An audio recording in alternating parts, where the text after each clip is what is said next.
Bien, seguimos el TDA en adultos. De este tema queremos hablar durante los siguientes minutos con el psicólogo Rafael Santandreu, autor del libro Las gafas de la felicidad. Rafael, muy buenas tardes, bienvenido. Gracias, buenas tardes. Bueno, vienes a hablarnos del trastorno por déficit de atención, pero en adultos, porque es curioso, se habla mucho en el caso de los niños, pero poco en el tema de los mayores, y es importante, ¿no, Rafael? Mira, súper importante. Yo creo que, de hecho, entre mis colegas psicólogos, todos deberían dominar muy bien el tema del trastorno por déficit de atención, que además es un diagnóstico bastante joven en el mundo de la psicología. Hace 20 años no se hablaba de este tema, no existía el trastorno, no existía la etiqueta, ¿no? Entonces nosotros nos encontramos que hay muchas personas adultas que tienen 30, 40 años, por ejemplo, y de repente su vida ha sido siempre un follón, un desastre. Han sido personas muy problemáticas y todo eso se debía a que ellos tenían un trastorno, una manera de funcionar de su mente que no funcionaba del todo bien, que les provocaba ser de determinada forma. Entonces es muy importante cuando esas personas se han dado cuenta que lo que les hacía así toda su vida había sido una cosa que se llama TDA, trastorno por déficit de atención. Y existe muchas personas que tienen este problema y no lo saben. ¿Cuántas personas adultas se calcula que pueden tener el TDA? Mira, aproximadamente en niños sabemos que 5 de cada 100 niños, por lo menos, tienen el trastorno por déficit de atención. De 5 de cada 100, ¿no? De estas personas, 2/3 de ellos lo seguirán teniendo de adultos. 1/3 les desaparece el problema. Simplemente cuando alcanzan la pubertad cambian y ya no tienen. Pero 2/3 lo seguirán teniendo. Esto hace que de adultos tengan el problema aproximadamente 5 de cada 100 personas. Es muchísimo. Esto significa un poco que más o menos en cada escalera de donde vives, de tu bloque, hay un TDA, hay un adulto con TDA. ¿Sin diagnosticar? Sin diagnosticar, porque como es un trastorno tan joven, digamos, desde que sabemos que existe, la gente de esa edad no fueron diagnosticados nunca. Los chavales ahora empiezan a diagnosticarse, o ya se hace bastante, pero la gente de mi generación, por ejemplo, ni se sabía que existía. Pues empecemos explicando en qué consiste el TDA, Rafael. Mira, el TDA, primero hay que distinguir entre TDA y TDAH, ¿no? Que muchas veces se mezcla, ¿no? El trastorno por déficit de atención es una cosa, y el trastorno por déficit de atención con hiperactividad es otra. O sea, es decir, a veces tienen hiperactividad, a veces no tienen hiperactividad. Pero bueno, hablemos del trastorno por déficit de atención normal, sin hiperactividad. Bueno, son personas, la principal característica es que no pueden fijar la atención. Les vienen muchas ideas o muchos pensamientos uno detrás de otro y les arrastra. Entonces, ¿qué sucede? Pues son personas que, imagínate, no pueden leer un libro con facilidad, porque a las 2 o 3 líneas se pierden, tienen que volver otra vez, y es un esfuerzo increíble. No pueden ver una película, imagínate, a no ser que sea muy muy interesante y les atrape, otra vez se pierden, y ya se están pensando en otras cosas, ¿no? Por ejemplo, pasa mucho que en las familias los TDA y te interrumpen, ¿no? Estás viendo una peli con ellos y empiezan a hablar. Oye, que sí, pero no te puedo... Claro, ellos están distraídos, se aburren, entonces te hablan. No están siguiendo la peli. Y tú dices, oye, es que no puedo seguir la peli. Sí, ¿sabes? Pero tienen este problema, ¿no? Entonces, el principal síntoma, incapacidad para fijar la atención. El segundo, una gran impulsividad. ¿Qué sucede? Que saltan a la de menos, las discusiones o los conflictos con ellos son tremendos, pueden soltarte allí barbaridades de repente y luego se arrepienten, o sea, una gran impulsividad. También conductas impulsivas, porque el tercer síntoma que tienen es que se aburren, claro, con una facilidad increíble. A todos el aburrimiento nos molesta un poquito, ¿no? Pero es que a ellos les duele el aburrimiento. Mentalmente, entonces no lo pueden soportar. Entonces, por esa razón, por ejemplo, los niños TDA se meten en 1000 líos. Se suben al tejado, le pegan a su hermano, no paran, porque es que se aburren, que necesitan acción. Los adultos TDA se meten en otra clase de líos. Por ejemplo, juegan a juego patológico, son usuarios de prostitución a tope, corren con el coche como locos, porque se aburren tanto. les duele tanto, que se meten en ese tipo de problemáticas. Es difícil generalizar, pero hay otra cuestión de la que tú también hablas para entender la dificultad de la gente que tiene TDA, y es su relación con el sexo. Sí. Claro, esto sirve para que veáis el problema, para que entendamos el problema de que no pueden fijar la atención. Veámoslo con el tema del sexo y yo creo que así lo entenderemos muy bien.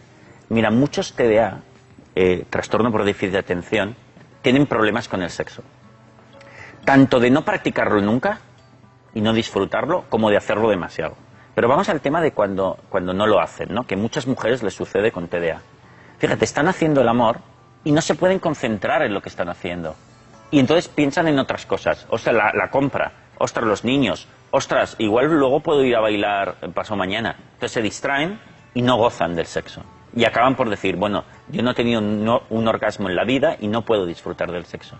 Fíjate a dónde va el tema del problema de fijar la atención. Pero también sucede lo contrario. Y esto les pasa a muchos hombres de déficit de atención. Que como necesitan que el sexo un poco salvaje les quita de ese aburrimiento mortal. Entonces tienen cierta adicción al sexo, pero además el sexo un poco fetichista, salvaje, tal, pero como búsqueda de un poco de salir de ese aburrimiento. Entonces, eso para que veamos el problema del déficit de atención, ¿eh? Pero entonces supongo, Rafael, que esas personas en la escuela tendrían problemas para estudiar, para concentrarse también. Por lo general sí, porque claro, si no pueden estar atentos en clase, pues imagínate tú, o estudiar. Para ellos es un sufrimiento estudiar, ¿sabes? Porque no fijan la atención. Lo que pasa es que es cierto que muchos TDA son muy inteligentes, tienen una gran memoria y entonces han podido sacarse los estudios bien. Lo que pasa es que si hacen una carrera muy exigente como medicina, hombre, ahí ya es más difícil que un TDA lo pueda hacer bien. Pero carreras intermedias las sacan. Ahora te digo una cosa, si no tuviesen el TDA, bueno, lo harían maravillosamente bien, muchísimo mejor. Por lo tanto, hay que tratar el TDA. Los TDA son muy impulsivos y la arman con facilidad. También eso todavía dificulta más su creatividad, claro, su disponibilidad, ¿no? Sí, mira, una cosa que caracteriza a los TDA es que su infancia ha sido un follón. Eran niños muy problemáticos y porque siempre se estaban metiendo en líos, pero por culpa de esa impulsividad y ese aburrimiento doloroso, ¿no? Pero en realidad ni son personas vagas, como creían sus padres, ni son personas malas, ni mucho menos, por favor.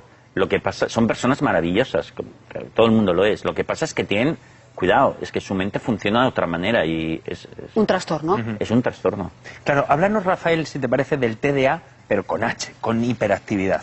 Bueno, claro, algunos TDA o muchos TDA tienen también hiperactividad. La hiperactividad es que además tienen una gran necesidad de estar en movimiento. Tienen como una energía, un motor interno que les hace tener que hacer muchas cosas, ¿no? El hiperactivo es una persona que no para de hacer cosas. Y te pongo un ejemplo, por ejemplo, el típico hiperactivo le cuesta mucho estar así como estamos nosotros, sentado, mucho rato. Yo, por ejemplo, he conocido hiperactivos que están allí en mi despacho y se tienen que poner de pie y hacer la consulta caminando ellos, ¿no? Se ponen y empiezan a pasear. Y tú hablas con ellos y ellos, porque claro, a ellos les duele también estar parados, incluso físicamente, ¿no? Bueno, y muchas personas tendrán compañeros de trabajo y jefes que se tienen que levantar también y caminar por el despacho, porque no pueden estar quietos, ¿no? Eso es con hiperactividad. Entonces, ¿cómo encontrar una solución a un trastorno que también llevan años y años y años de su vida soportando, claro, o incluso sin saberlo, ¿no? Sí. Bueno, lo primero es darse cuenta que uno tiene el trastorno y esto es importante que vayan a un especialista en trastorno por déficit de atención. Porque te va a hacer todas las pruebas, te lo va a medir y te va a decir algo, una respuesta fehaciente, ¿no? Definitiva. Y después la respuesta es fundamentalmente farmacológica. Existe un fármaco que, ¡pam!, de repente les fija la atención. De repente ya pueden leer. De repente pueden ver una peli y disfrutarla, hacer el amor. ¡Ostras! Les cambia totalmente la vida, ¿no? Yo he conocido un montón de TDA que después de tomar el fármaco dicen, Dios mío, si lo hubiese conocido antes, me hubiese podido estudiar, sacar una carrera, mantenerme una pareja, porque no he podido. Porque ¿qué es lo que hace ese fármaco? Bueno, el principal fármaco curiosamente, es de la familia de las anfetaminas. Mira, fíjate que si nosotros nos tomamos una anfetamina, nos ponemos a 100. Pero si un TDA se toma una anfetamina, se fija la atención, se calma. Es súper curioso. Mira, cuando muchas veces los TDA se hacen un poco adictos a la cocaína, pero a ellos la cocaína no les saca de sus casillas, ¿qué va? Les centra, les hace rendir, poder trabajar bien, les produce otro efecto. Entonces, el principal tratamiento farmacológico es un fármaco de la familia de las anfetaminas. Y bueno, pero también hay un tratamiento psicológico, para acompañar. El tratamiento psicológico va en torno a que ellos aprendan algunas técnicas para paliar ese déficit de atención y esa impulsividad. ¿Qué es? Llevar agendas y recordatorios, obligarse a cumplir con los compromisos que uno tiene en la vida, controlarse a la hora de mentir y la impulsividad, y controlar la impulsividad. Controlarse a la hora de mentir. ¿Mienten mucho entonces, Rafael? Sí, pero una vez más no es porque sean malos o quieran mentir en realidad, es porque por dos razones. Mira, los TDA fueron niños que toda la vida se metieron en líos. Y cuando te metes en tantos líos seguidos, una salida muy normal es mentir, ¿no? Es decir, ¿dónde has estado? ¿Has estado en el tejado? Ostras, pues no, he estado en otro sitio. Pero es normal, porque es que si te metes en líos cada día por culpa de tu impulsividad, te acostumbras a mentir. Y otra razón por las que mienten es porque es gente muy fantasiosa. Porque claro, cuando tu mente va de un sitio a otro todo el tiempo, también se va a la fantasía. Y un poco acabas creyéndote tus fantasías. Entonces, son personas con una gran tendencia a la mentira, pero no porque son malos, sino porque cómo funciona su mente.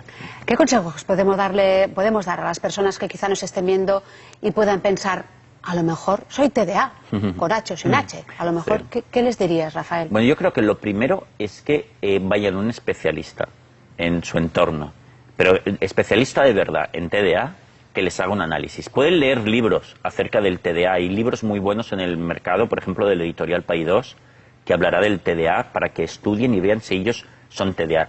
Cuando lo lean, se convencerán.